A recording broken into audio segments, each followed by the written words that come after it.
पौराणिक मान्यताओं के अनुसार शनि देव दुष्टों को बुरे कार्यों के लिए सजा देते हैं, वहीं सज्जनों को अच्छे कार्यों के लिए उसका अच्छा फल भी देते हैं। आज शनिवार है और आज के दिन शनि देव की पूजा करने और कुछ विशेष उपाय करने से कुंडली के दोष शांत हो जाते हैं। आज के दिन शनिवार की कथा अवश्य सुननी चाहिए। तो चलिए सुनते हैं शनिवार व्रत कथा। पौराणिक मान्यता के अनुसार प्राचीन समय में एक बार की बात है, सभी नवग्रह जो कि सूर्य, चंद्र, मंगल, बुध, बृहस्पति, शुक्र, शनि, राहु और केतु हैं, उनमें इस बात को लेकर विवाद छिड़ गया कि हम सभी में सबसे बड़ा कौन है। सभी लड़ने लगे, कोई कहता कि मैं बड़ा हूं तो कोई कहता कि मैं बड़ा हूं, और कोई निर्णय न होने पर देवराज इंद्र के पास निर्णय कराने पहुंचे।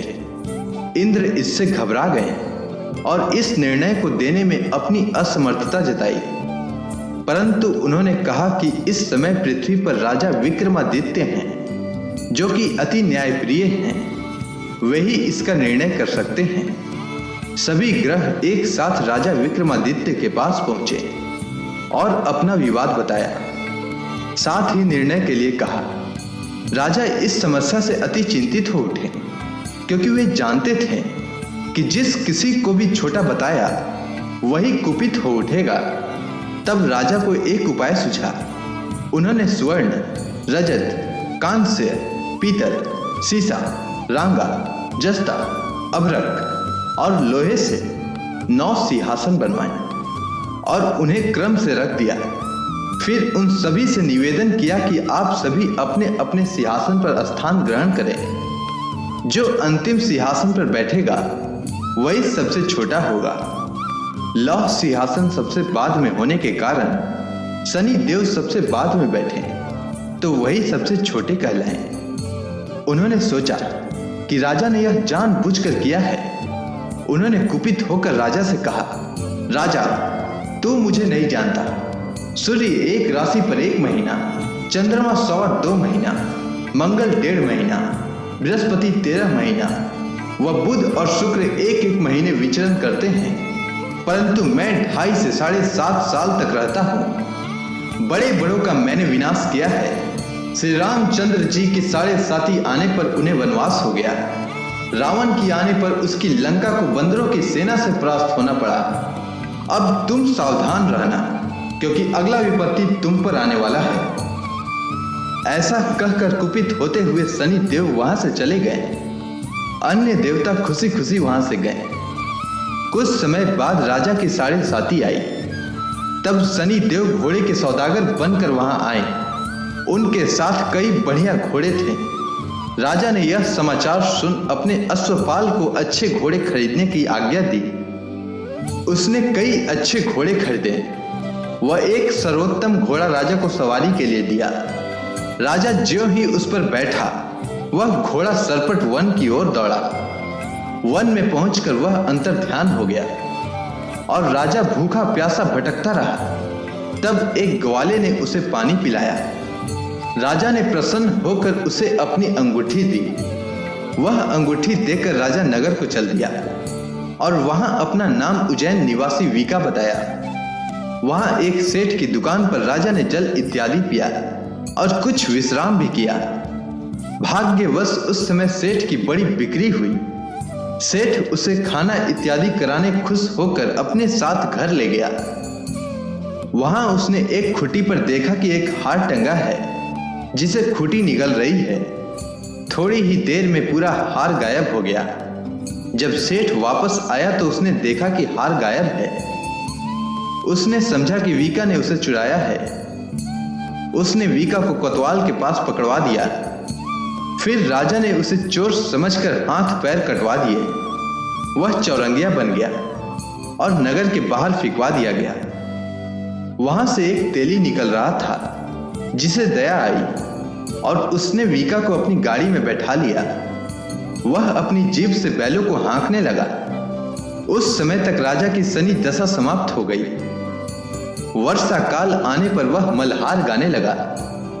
तब वह जिस नगर में था वहां की राजकुमारी मन भावनी को वह मल्हार इतना भाया कि उसने मन ही मन प्रण कर लिया कि उस राग गाने वाले से ही विवाह करेगी।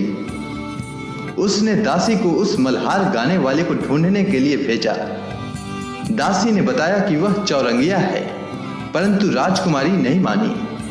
अगले ही दिन से वह इस बात को लेकर अनशन पर बैठ गई कि विवाह करेगी तो उसी से। उसे बहुत समझाने पर भी जब वह ना मानी तो राजा ने उस वीका को बुलावा भेजा और विवाह की तैयारी करने को कहा। फिर उसका विवाह राजकुमारी से हो गया। तब एक दिन सोते हुए स्वप्न में शनि देव ने राजा से कहा, राजन, देखा तुमने मुझे छोटा बताकर कितना दुख झेला। तब राजा ने उनसे क्षमा मांगी और प्रार्थना की कि हे शनि देव, जैसा दुख मुझे दिया है किसी और को ना देना। शनि देव मान गए और कहा कि जो कोई भी मेरा कथा सुनेगा और व्रत करेगा उसे मेरी दशा में कोई दुख ना होगा। जो नित्य मेरा ध्यान करेगा और चींटियों को आटा डालेगा उसके सारे मनोरथ पूर्ण होंगे। साथ ही राजा को हाथ पैर भी वापस दिए। प्रातः आंख खुलने पर राजकुमारी ने देखा तो वह आश्चर्यचकित रह गई। वीका ने उसे बताया कि वह उज्जैन का राजा विक्रमादित्य है। सभी अत्यंत प्रसन्न हुए। सेठ ने जब सुना तो वह क्षमा मांगने लगा।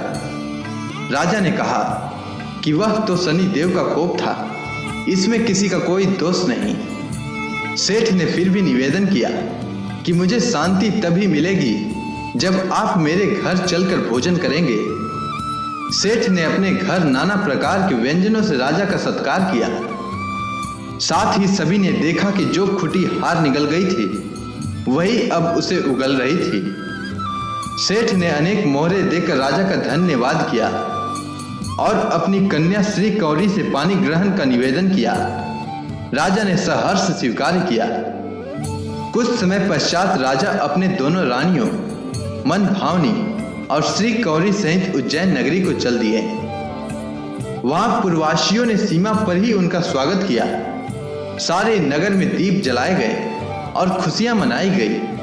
राजा ने घोषणा की कि मैंने शनि देव को सबसे छोटा बताया था, जबकि असल में वही सर्वोपरि है। तब से सारे राज्य में शनि देव की पूजा और कथा नियमित होने लगी। सारी प्रजा ने बहुत समय खुशी और आनंद के साथ बिताया। जो कोई शनि देव की इस कथा को सुनता या पढ़ता है उसके सारे दुख दूर हो जाते हैं। तो बोलिए शनि देव महाराज की जय।